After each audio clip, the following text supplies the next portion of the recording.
अस्सलाम वालेकुम सामीन। 17 मुहर्रमुल हराम और 13 जुलाई है।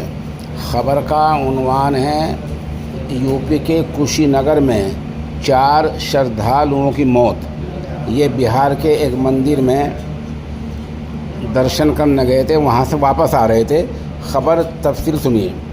यूपी के सिद्धार्थ नगर से 6 लोग कार से बिहार के गोपालगंज में वाक़ थावे दुर्गा मंदिर दर्शन करने गए थे।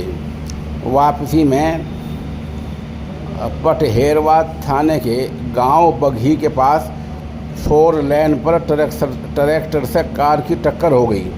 हादसे में मनोज सिंह, वल्द ब्रिजभूषण सिंह, सुरजीत जायसवाल, रामकरण गुप्ता, कैलाश मणि त्रिपाठी की मौत हो गई है।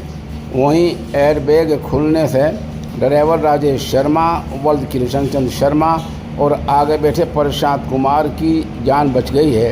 हालांकि हादसे में दोनों जख्मी हुए हैं। इस तरह ये बिहार से मंदिर का दर्शन कर वापस आ रहे यूपी में 4 श्रद्धालुओं की मौत हो गई है।